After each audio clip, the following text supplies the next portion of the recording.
All right, keep in mind, as usual, I'm not telling you that what I'm going to show you is the only way to do it, or that's the way you should do it. I'm just kind of sharing this with you. So hypothetically, you've got a panel on a car, and it's dirty, and you can't really see from the outside. You can see from the outside a little bit where the dent is, but when you go up inside, there could be a wheel line or something blocking your view, okay? So how do we figure out where this dent is? How do we figure out where we need to push or hit for this dent, okay?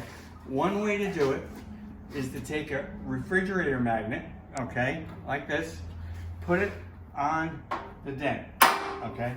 Now, you turn this panel over. What? Where is it? You still can't see it. You don't know where it is because it's so dirty. So you got your magnet there, okay? And then you do this here with a hammer.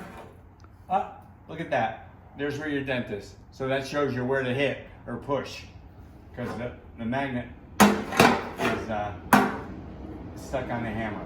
Okay, that's one way. The other way to find the same dent is to get a piece of sandpaper on a stick and go like this, okay?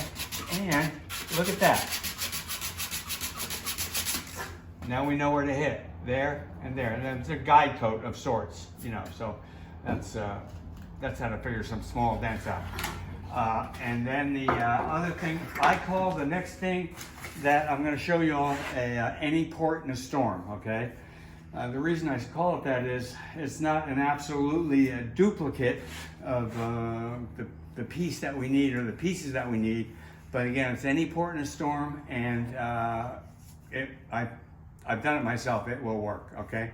This is relative to the side moldings that go along the bottom of the cars, these here, all right? So these are hard to find, or they're destroyed, or there's a problem, you can't get them. So what I discovered while I was doing the inside of my other car was, if you come out and look here, Bar, okay? What I discovered, again, any port in a storm is what we're talking about.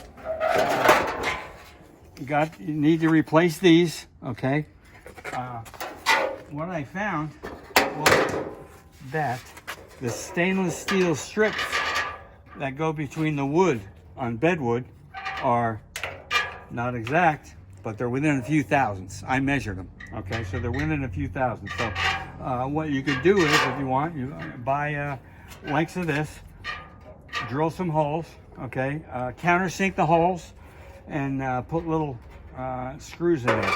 Is it absolutely and positively the perfect way to go? Maybe not. Plus, if this was black, I think you wouldn't notice it quite as much. And if you look from a distance, okay,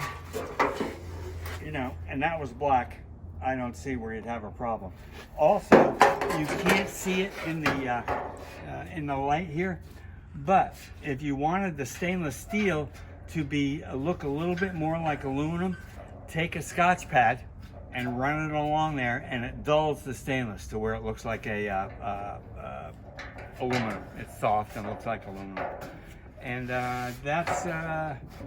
that's pretty much it for today. I got some parts for sale tomorrow and stuff, and we'll revisit this whole thing. Thanks.